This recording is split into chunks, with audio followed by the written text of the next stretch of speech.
자, 중국이 61년 만에 찾아온 역대급 폭염으로 인해서 그야말로 몸살을 앓고 있습니다. 중부 내륙 지방의 낮 최고 기온이 무려 45도까지 올라갔는데요. 네, 베이징 연결해서 자세한 내용 들어보겠습니다. 임광빈 특파원. 네, 베이징입니다. 예, 폭염의 기세가 엄청나군요. 네, 그렇습니다. 중국 중부 내륙에 위치한 충칭은 중국 내에서도 무덥기로 이름이 난 곳입니다.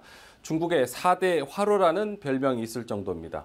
올해는 더위의 기세가 더욱 강력한데요. 어제 낮 최고 기온은 무려 45도까지 올랐습니다. 충칭에서 관측된 역대 최고 기온이라고 중국 기상당국은 밝혔습니다. SNS 등에 올라온 영상 등을 보면요. 아스팔트 위 온도계의 경우 최고 수치인 50도를 넘길 정도입니다.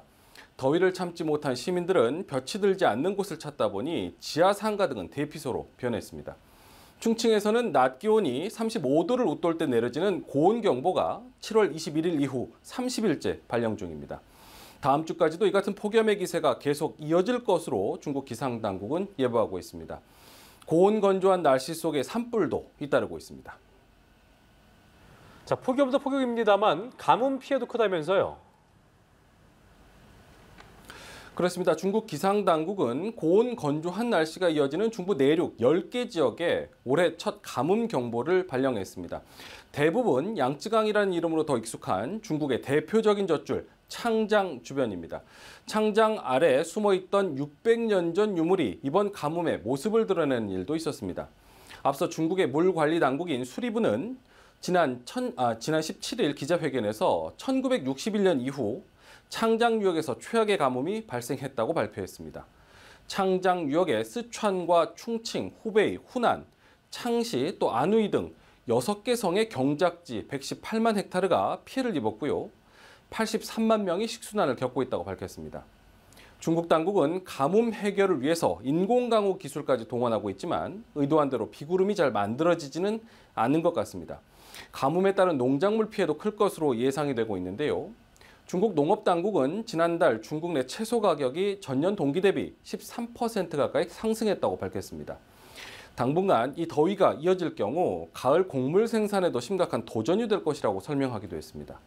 그러면서 가뭄 피해가 심각한 지역에는 전문가 지원팀을 보내고 3억 위안, 우리 돈으로 583억 원에 달하는 재해 구호 기금을 마련해 지원할 계획이라고 덧붙였습니다. 현재 폭염과 가뭄 등 기상 이변에 따른 재난은 전 세계적인 문제인데요. 글로벌 식량 공급망에서 중국이 차지하고 있는 비중도 상당한 만큼 큰 위기가 닥칠 것이란 우려가 커지고 있습니다. 네, 대만과의 갈등 상황도 살펴보겠습니다. 미국이 가을부터 대만과 무역 관련 협상을 시작한다고 발표한 데 대해서 중국이 대만을 향해 고강도의 무력 시위를 펼쳤다고요. 대만 국방부는 어제 홈페이지를 통해서 중국 군용기 51대와 군함 6척이 대만 주변 공역과 해역에서 활동하는 것을 탐지했다고 밝혔습니다. 대만 해협 중간선을 넘거나 대만 서남부 방공식별구역에 침입했다고 밝혔습니다. 고강도 무력 시위를 펼친 겁니다. 중국은 지난 2일 낸시 펠로시 미국 하원 의장의 대만 방문 이후 대만 해협 중간선 무력화 시도를 계속하고 있습니다. 이번 무력 시위는 하루 앞서 미국 무역대표부가 대만과의 무역관계 강화를 위해서 올가을부터 공식 협상을 시작한다고 밝힌 것과도 무관치 않아 보입니다. 이 같은 중국의 무력 시위에 대만도 가만히 보고만 있지 않았는데요. 대만의 국책방산연구소인 국가중산과학원이 어제 저녁 미사일 발사 시험을 했습니다. 대만 해협 중간선을 넘나드는 중국군의 도발에 경고 차원이라는 분석이 나오고 있습니다.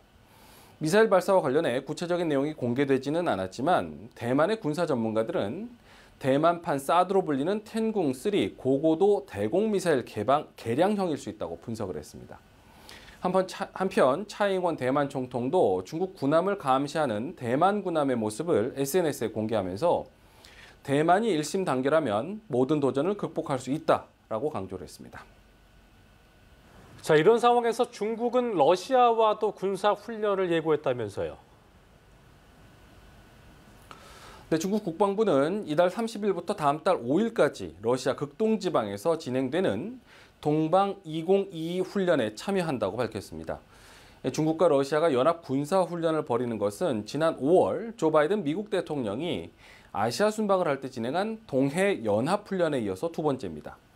중국 관변 매체 글로벌 타임스는 이번 훈련의 초점은 태평양에서의 잠재적인 위협에 대처하는 것에 맞춰져 있다, 이렇게 보도를 했습니다. 전문가를 인용해서 미국의 글로벌 헤게모니에 대항하기 위한 훈련이라고 주장했습니다. 중국의 군사 전문가 숭중핑은 미국이 북대서양 조약기구 나토 회원국이나 한국, 일본, 호주 등 동맹국들과 군사 훈련을 하는 상황에서 중국은 러시아와의 훈련을 못할 것이 있느냐라고 말했는데요. 중국과 러시아의 훈련은 미국과 동맹국의 훈련에 비해 억제되고 있지만 앞으로 합동훈련은 더욱 빈번하고 정상화될 것이라고 전망하기도 했습니다. 지금까지 베이징에서 전해드렸습니다.